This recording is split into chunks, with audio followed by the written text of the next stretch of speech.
Yeah, so I changed the name of my channel from The Workbench to Downrange Reviews. And the reason for that is a lot of people are having a hard time searching for the channel by the old name, but the new name pops up and you can find my channel very easily.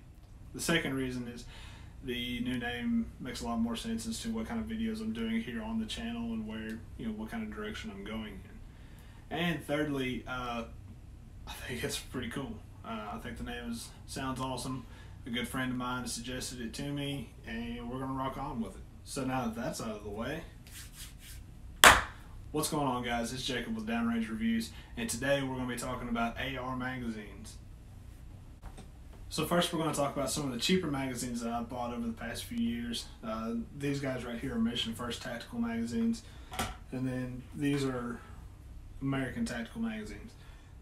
I've had these magazines for a while now, so hopefully the manufacturers have fixed some of the issues that I've had with them, and all the issues I've had with them have stemmed from the feed lips. Now the issues that I've run into are the feed lips over time will become wore out, and they will either just let the rounds out whenever it's not in a rifle. You can kind of toss this round and rounds will just spew out of it. As far as it causing loading issues in the rifle and malfunctions in the rifle itself, maybe it'll cause a double feed or stovepipe with an actual live round, which is a bad situation. The other issues that they can cause is, let's say I have this particular magazine, actually both of these, in a go bag that I took on a trip with me. By the end of the trip, I never had to use them. They stayed in the go bag. I went to clean my go bag out and repack it for every day, and I found 5 or 6 rifle rounds just laying in the bottom of the bag from where they had, over time, being jarred around, they just fell out. That's bad to go, Say you're actually in some kind of combat scenario and you drop a magazine, you don't need rounds just spewing out all over the place.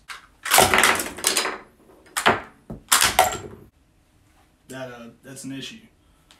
You shouldn't be able to grab a magazine and do that with. Like, say, here's a full Pmag. I can do whatever to this. It's not going to come out. So that's the biggest issue I have with the cheaper priced magazines. Now, they have their place, like everything else does. If you want some good magazines to take to the range to just run them through your rifle, practice some drills, practice some malfunction drills, these are great. These are great for that. If you don't want to, if you've got all your good Pmags loaded up with some defensive rounds, you just want to go run some cheap 223, load these bad boys up and run it. Alright, so the next thing we're going to talk about are these metal magazines, or A2 mags, or military, whatever you want to call them. These particular ones that I have are aluminum. They're good, they're reliable. The only issue I've really heard about with them is when you drop them. If you do end up dropping them on the feed lip, that hits the ground first, it could cause some damage and cause some reliability issues. But these guys are pretty good for long-term use. If you want to leave them loaded up, they're not going to expand. The only issue you may run into is with the spring and the follower. If your granddaddy gave you a bunch of these surplus from way back in the day, then you may need to go ahead and change out that spring and follower. Actual magazine, the case, and everything like that, that's good to go. Like I said, these are aluminum mags. You can get some that are actual steel, and they're going to be super durable and very reliable. And I'm not going to say they're not ever going to fail, but you'll probably have them for a very long time. The only downside to these are they're a little noisy, they're metal, especially when they're empty or half full or something like that. The spring on the inside is making metal to metal contact, so they're a little loud.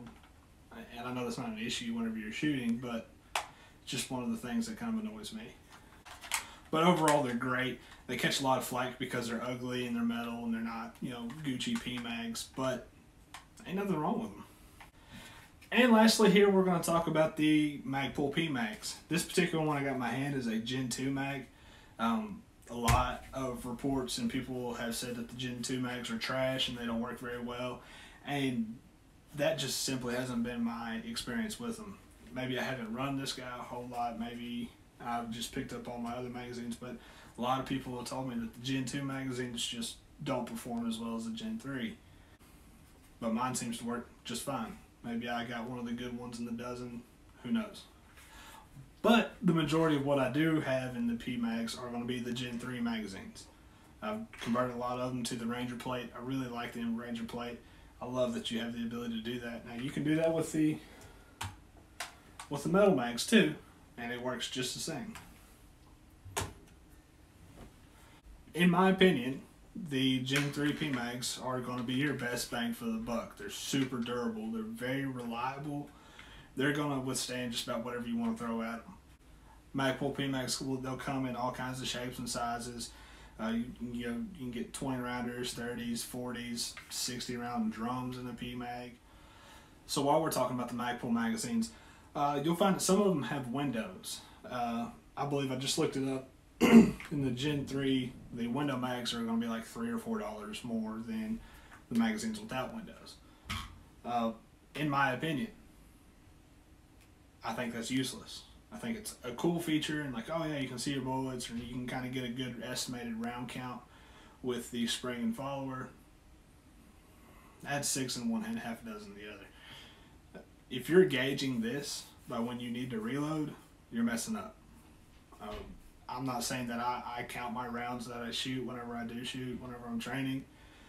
But when you get in that situation, if you ever have enough time to stop and look, okay, I've got 15 rounds left in this magazine, I'm good right now. If you've got enough time to do that, go ahead and reload, or do a tactical reload. Save that mag, dump it in a dump pouch, put it in a pocket, and go ahead and top the gun off. But I mean, I have some. They're just neat. It's a novelty, but the magazine works as should. All right, so that's going to do it for my AR magazine review. These are just the ones I have laying around the house. I understand that there are a whole plethora of magazines out there, different brands, different manufacturers, and that's fine. Just find whatever works for you. Find what's ever durable and reliable, something that has great reviews, and then whenever you get them, test the shit out of them. You know, if you're just into sports shooting, you're not actually carrying or anything like that, you need to understand what's going to help you make better times, or what's not going to slow you down. If you have a faulty magazine that's going to fail, that sucks. If you're in a position of law enforcement or military or something like that, then you're going to be trusting your life, and you're not only your life, but your buddy's life. The guy that's got your back, you got his back too. If you're running crap, you're doing him a disservice.